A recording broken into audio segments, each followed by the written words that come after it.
Welcome to the Business Blast Podcast. I'm your host, Tyler Wagner. This episode is brought to you by Wags Media. Wags Media provides you with everything you need to generate more customers and grow your brand. Head on over to wagsmedia.com, wagsmedia.com, to enter a contest where you can win a free, done-for-you custom website valued at $2,500 for a limited time only. Now, let's jump into the episode.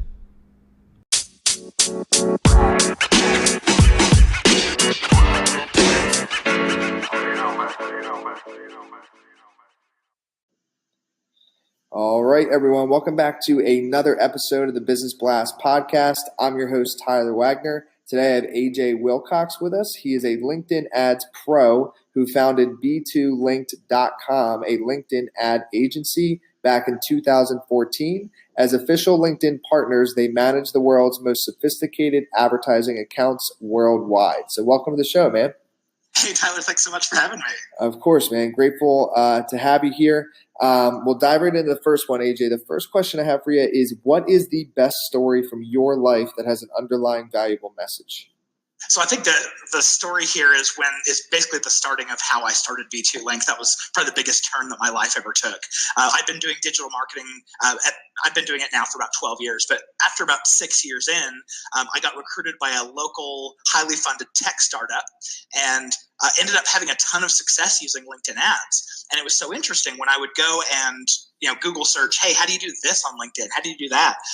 There wasn't anyone out there who was sharing, who was teaching, who was like really enjoying and diving deep into the platform. So I kind of had that thought in the back of my mind, like, hey, if you were ever to consider being an entrepreneur, maybe this could be an interesting niche.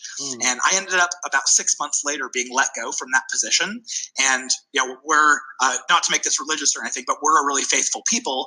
So we prayed about what to do. And I ended up being told through prayer that I should turn down other job opportunities and pursue this. So I think the really underlying valuable message here that I would provide is, number one, find the niche that you can be the very best in the world at. And then kind of number two, seek and listen to the guidance from your higher power. If that's God, if it's the universe, if it's your gut, no matter what it is, just listen. I feel like we'll probably do well by listening more than we're talking. Yeah, man, I couldn't agree more. And I think in today's world, with everything, just like with all the digital things and the internet, just everything, like our minds are always racing. And sometimes we forget just to sit and listen, because if you hadn't prayed or as you say, whoever you believe in or whatever you believe in, if you hadn't listened, let's just say, as a foundational understanding of what this means, you could have just kept going from job to job to job and never even started this opportunity. So I think the key there was listening, and then, as you say as well, is the praying.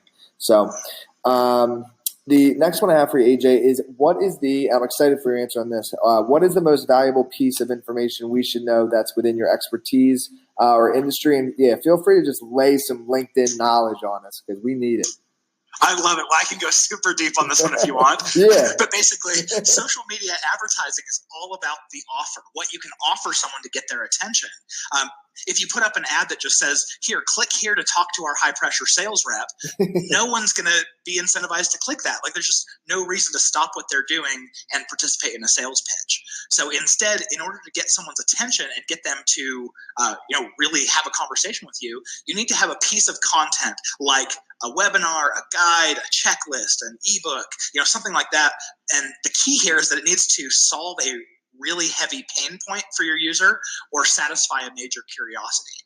And you're going to give that piece of content in exchange for their contact information. And then as the advertiser, you can use that contact info to reach out to start a conversation or a relationship, which may eventually lead to the sale. Yeah. So provide value first.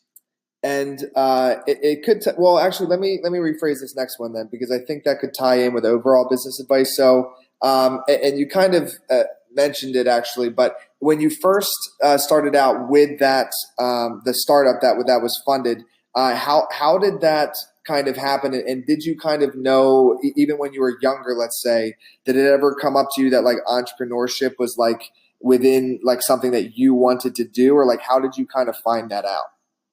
I've always loved money. I've always been involved in, doing a side hustle and things. Yes.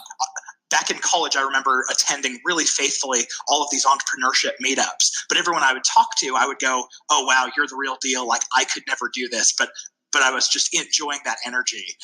So yeah, before basically being told in prayer that that's what I should do, I never even considered it for myself because it felt risky. Whereas now that I'm on this side, it feels risky to go and work for a company who can cut you loose.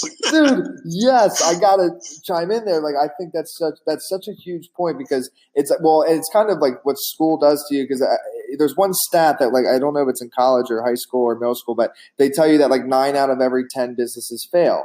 So that's like stuck for me. It was like that was stuck in my head. So I always thought that like starting your own business was very risky. And now, literally, me and you went through the same thing. Now that I'm on this side of the fence, I've been running my own companies for 5-6 years now.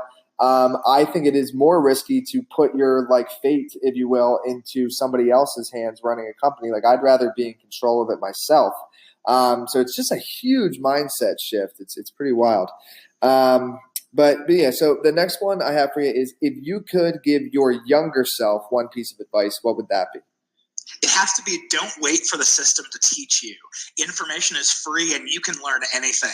I had this concept when I was in high school. Like, every so often I would get bored and I would just tell myself, it's okay, just wait a little bit longer. The next unit will come and then they'll start, packing knowledge down you and teaching you what you need to know. It just didn't occur to me that I could turn to the internet, or I could turn to friends or the library or other sources and learn what I actually wanted to learn. So as a kid, I wish I could tell myself, like, go nuts, go and learn any technology you want, and don't wait for school to give it to you. And in your opinion, what is the key to happiness? Okay, so my key to happiness has to be service. It's kind of a funny thing. You feel like if you're down, you really should just work on yourself until you're better, and then you can reach out and start helping others. But what I found is that when I'm down, what I can do is just kind of turn my attention and turn the turrets and cannons towards helping others, and then just magically what happens to my own self, my own well-being is like we all rise together. So you got to be service. And what is the best book that you've read, and what was the number one thing you learned from that? So I'm not a big reader. I'm a huge podcast listener, obviously. Yeah. But I think the most recent book that I read that I really got something out of was Daniel Pink's Drive. And the specific advice that I was seeking there is, basically how to compensate my own employees to get the most performance. And one of the pieces of advice that I kind of distilled out of this is, you don't give raises, but give spot bonuses, because they're going to inspire better performance for longer. And so that's made a big difference for the way that I manage. Oh, I like that. Okay. And what is your favorite quote and why? Ooh, I like this one. So this is by J.J. Watt, and I'm not a sports fan, but I read this quote and just went, oh, this is like my life's motto now. It's, success isn't owned, it's leased. And rent is due every day. Every single day, someone's coming for your job. Someone's coming for your greatness. If you're the greatest, someone wants to be the greatest. And so if you're not constantly improving your game, somebody else is. Oh, that's good, man. I love that. Dude, thank you so much for sharing that. And yeah, man, thank you for coming on as well. The last question I have for you before we let you go is, where is the best place for people to find you online? All right, I'm big on Twitter. I respond to everything. So my Twitter handle is Wilcox AJ.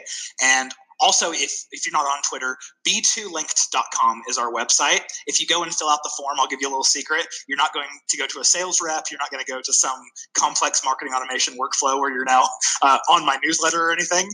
You will just get me, and I refuse to sell. So feel free to reach out and ask anything you want. Awesome, man. Thank you for providing that for them as well. And thanks again for hopping on.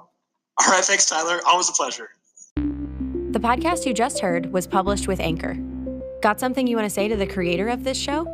Send them a voice message using the Anchor app, free for iOS and Android.